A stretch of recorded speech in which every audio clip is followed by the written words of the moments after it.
नमस्ते मित्रों, निधि कंपनी के निधि रूल्स की हम डिस्कशन कर रहे हैं। 1 से लेके 6 तक निधि रूल्स हमने ऑलरेडी डिस्कस किए हुए हैं, उसके वीडियोस बने हुए हैं, वो आप अवश्य देखिए।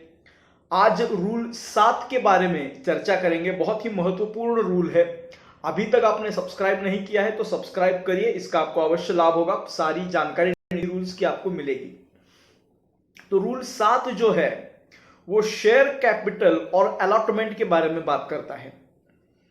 उसमें every Nidhi shall issue fully paid up shares of nominal value of not less than 10 rupees.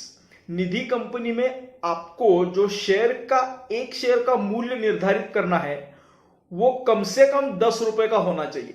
आप 10 रुपए का रख सकते हो, 100 रुपए का रख सकते हो, आप पे निर्भर है। इससे ज्यादा भी रख सकते हो, लेकिन एडवाइजेबल ये रहता है कि 10 रुपए या 100 रुपए का आप रखें। Provided that this requirement shall not apply to a company refer to sub rules A and B of rule 2। Nidhi company का जो रूल 2 है उसके लिए ये एप्लीकेबल नहीं है। इसका कारण निधि कंपनी के रूल 2 सब क्लॉज ए और बी में जो कंपनी पहले के 1956 का जो कंपनी एक्ट था उसमें जो कंपनीज बनती थी उसके बारे में ही वो रूल है, तो उसके लिए ये एप्लीकेबल नहीं है। लेकिन निधि रूल्स 2014 के बाद जो बने हैं उनको ये एप्लीकेबल है। 10 रुपए का कम से कम एक शेयर होना चाहिए। Proviso 2, no service charge shall be levied on issue of shares. ये आपको ध्यान में रखना है। ऐसी बहुत सी क्वेरीज आती है कि हम कुछ चार्ज ले ले तो चलेगा क्या। तो सर्विस चार्ज आप इश्यू ऑफ शेयर्स में नहीं ले सकते।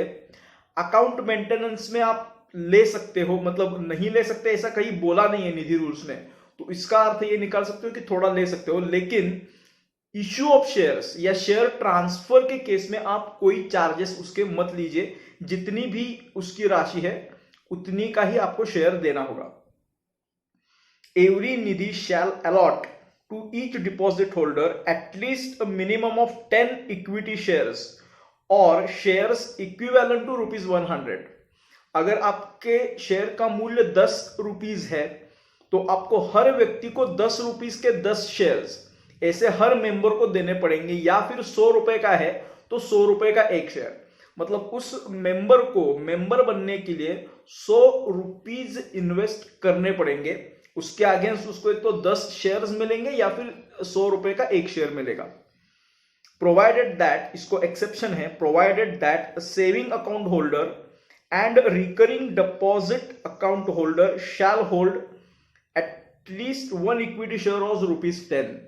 मतलब एक व्यक्ति मेंबर बना है जिसको सिर्फ रिकरिंग डिपॉजिट्स आपकी निधि में करने हैं, तो आप 10 रुपए का एक शेयर भी उसको देके मेंबर बना सकते हो। एक व्यक्ति है उसको सिर्फ सेविंग अकाउंट आपके निधि में खोलना है, ना ही उसको डिपॉजिट रखने ना ही लोन चाहिए, तो उस केस में भी आप 10 रुपए का सिर्फ एक शेयर उनको देके उनको मेंबर बना सकते हो।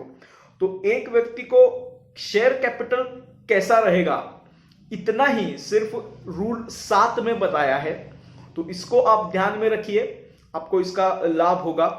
रूल 8 जो है वो मेंबरशिप के बारे में बात करता है। इसका आगे का जो पोर्शन है वो रूल 8 में है, वो इसके आगे आ रहे वीडियो में हम चर्चा करेंगे। अभी तक सब्सक्राइब नहीं किया है तो सब्सक्राइब करिए। कोई भी अगर डाउट है तो कमेंट करिए या फिर हमें व्हाट्सएप पे मैसेज करिए, आपका समाधान होगा। Thank you.